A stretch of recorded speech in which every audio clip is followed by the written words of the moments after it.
नमस्कार दोस्तों, आज मैं आपको दिखाने वाला हूँ कि कैसे आप 5 रुपए में सीडलिंग ट्रे बना सकते हैं, वो भी घर बैठे आसानी से। अगर आप गार्डनर है, गार्डनिंग करते हैं तो आपको बीज उगाने के लिए सीडलिंग ट्रे की जरूरत पड़ती होगी। और जब आप मार्केट से महंगी सीडलिंग ट्रे खरीदते हैं तो कुछ महीनों में टूट जाती है या खराब हो जाती है, फिर दोबारा खर्च। ऐसे में हर बार सीडलिंग ट्रे के लिए पैसे खर्च करना किसी भी गार्डनर के लिए मुश्किल हो जाता है, लेकिन अब नहीं। साथ ही मैं आपको कंपैरिजन के जरिए ये भी बताऊंगा कि ये डोना ट्रे महंगी सीडलिंग ट्रे से कई मामलों में ज्यादा बेटर है।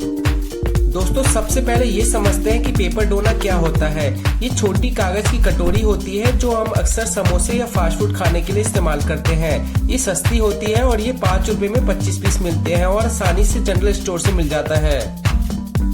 तो दोस्तों, सीडलिंग ट्रे बनाने के लिए मैंने लिया है पेपर डोना और उन बीजों को नमी और गर्मी देने के लिए 7 बाई 8 इंच की पन्नी, जो सिर्फ 2 रुपए में 20 पीस मिल जाता है किसी भी जनरल स्टोर से। फिर मैंने लिया है कुछ सीड्स। इसके बाद मैंने गोबर की खाद की मदद से बना लिया अच्छी क्वालिटी की उपजाऊ मिट्टी। तो चलिए दोस्तों, अब मैं आपको बताता हूँ कि कैसे आप पेपर डोना से सीडलिंग तैयार कर सकते हैं। सबसे पहले आप सभी डोना को जोड़कर एक ट्रे जैसा आकार बनाएं। इसके बाद आप 7 बाई 8 इंच की प्लास्टिक पन्नी से हर डोना को एक एक करके अच्छी तरह कवर करें। ऐसा करने से मिट्टी की नमी डोना को खराब नहीं करेगी।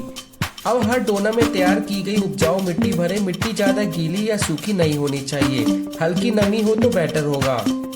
अब अपनी फिंगर की मदद से हर डोना में 1-1 इंच गहरा छोटा सा गड्ढा बना लें ताकि बीज आसानी से जमा हो जाए।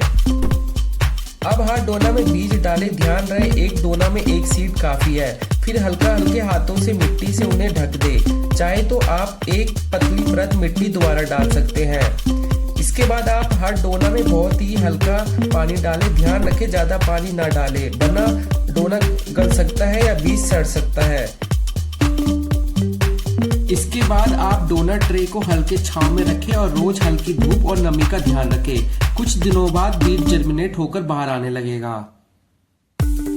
तो दोस्तों, ये रहा कुछ दिनों के बाद का रिजल्ट। अब आप देख सकते हैं सभी पेपर डोना ट्रे में छोटे छोटे प्लांट अच्छे जर्मिनेट हो गए हैं और कितने हेल्दी लग रहे हैं। अब इन्हें बड़े ग्रो बैग में ट्रांसफर करना बहुत आसान है। इसके लिए बस डोना ट्रे को हल्के हाथ से पकड़कर उल्टा करना है। इससे प्लांट मिट्टी के साथ आपके हाथ पर आ जाएगी। फिर आप इन्हें आराम से नए ग्रो बैग में ट्रांसफर कर सकते हैं।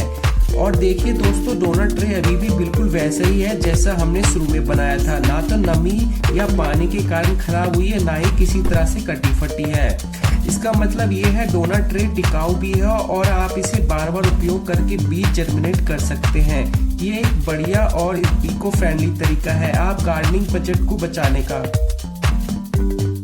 दोस्तों, अब बात कर लेते हैं पेपर डोना ट्रे और महंगी सीडलिंग ट्रे में क्या फर्क है। महंगी सीडलिंग ट्रे कुछ महीनों में टूट जाती है। महंगी ट्रे भारी और महंगी होती है। पेपर डोना ट्रे हल्की और सस्ती होती है। पेपर डोना ट्रे जलने या सड़ने का खतरा होता है, लेकिन छोटे टाइम के लिए अच्छी रहती है। इसे आसानी से फेंका जा सकता है या कंपोस्ट में डाल सकते हैं और इसे आप बार बार भी यूज कर सकते हैं। तो दोस्तों, आपसे रिक्वेस्ट करूंगा, अगर आप एक सस्ता और पर्यावरण अनुकूल तरीका चाहते हैं तो पेपर डोना से सीडलिंग ट्रे बनाना बढ़िया विकल्प है। ये हल्की होती है और आसानी से कंपोस्ट में भी डाली जा सकती है। तो दोस्तों, अगर आपको ये वीडियो पसंद आया है तो लाइक करें, शेयर करें और ऐसे ही टिप्स के लिए चैनल को सब्सक्राइब करें। मिलते हैं अगली वीडियो में, तब तक के लिए हैप्पी गार्डनिंग दोस्तों।